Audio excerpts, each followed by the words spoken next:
Jalen Green has been playing a lot better.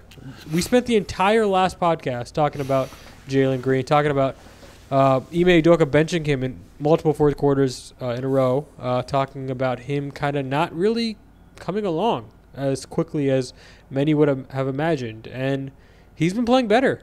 Forrest, first let me read his stats.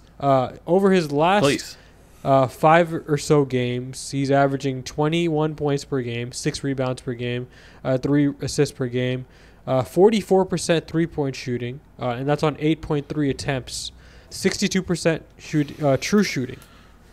He's been pretty good in terms of efficiently scoring the basketball. Some of it's been kind of, like his threes are going in, but sometimes I feel like he's not always playing the best game, right? Sometimes I still see him lose the ball too often, but he is the shots going in, and we did talk about a lot of this is just shots going in, right? A lot of this will correct itself when shots go in, and they're going in now. Forrest, are you encouraged? Has he done enough to get off the proverbial hot seat in terms of like his starting spot?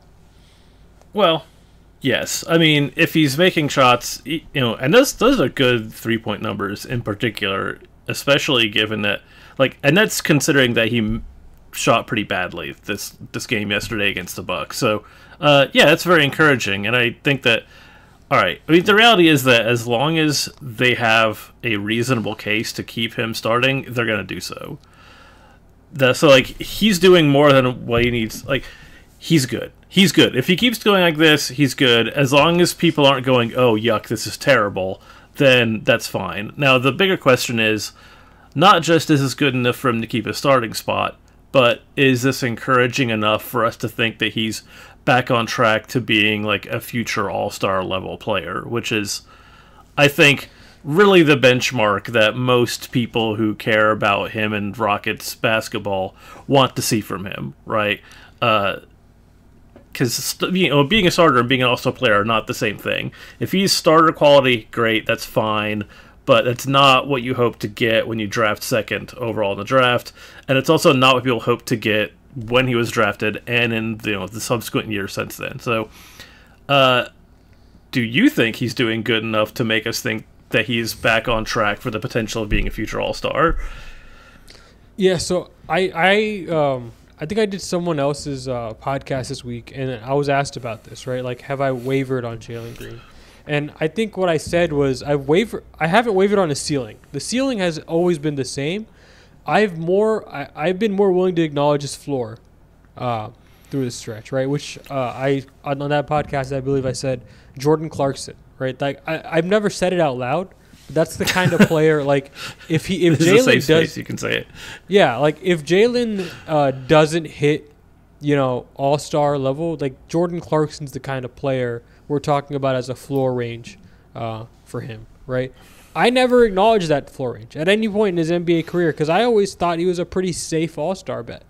To be honest, even in that 2021 draft, I thought he was safer to make an all-star team than a lot of those guys in that draft class. I thought he was just that kind of player just works a lot of times, right? Even if I question the kind of impact of that kind of player, that player archetype just works a lot to make all-star games. So I thought I haven't wavered on that ceiling.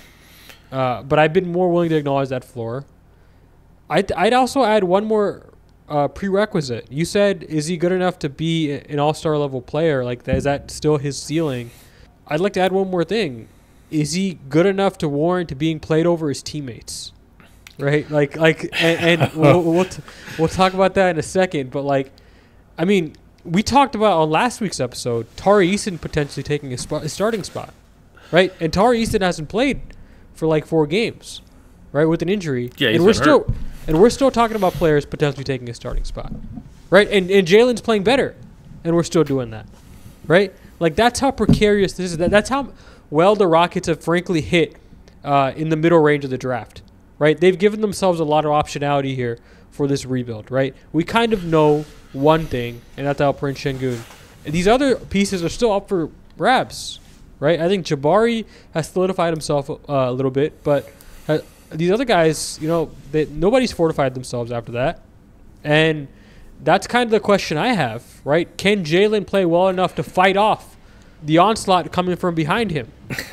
Right? Yeah, I was actually thinking about that earlier today. That like currently, all right, right now, as of late on January 7th, 2024, it looks like of the Rockets' big draft picks, right? You have Jalen Green, Alperen Şengün, Jabari Smith Jr., Tari Eason, Cam Whitmore, Amen Thompson, right? Of those 6 guys.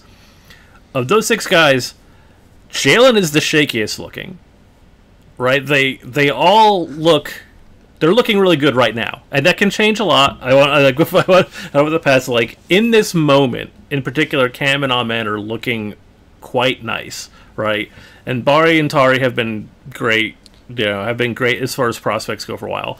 I'd say Amen is a little shaky to me too, just because the shooting is just so much. Sorry, I didn't mean to cut you off. But like 4 or 5 out of 6 is really good, and potentially 6 out of 6 is incredible, right? So I want to like put that framing on everything we're saying, which is that right now this group of picks are panning out really well, and that that'll go up and down, right? Things always change, especially with these young guys, but right now looking really good. So being worried about Jalen Green's position is a great position for the Rockets organization to be in, because that means that they have dogs nipping at his heels. That means that they have these other guys who are making a case for actually maybe being the better prospect than him. And that's a much better problem to have than going, our guy who matters is not doing well. Yeah, no, you're right. Like, for the organization, that's a great thing. For Jalen, not so much. No. Right? No. Not so much. You maybe hope some of these picks have missed, right? But that's just the way things have landed.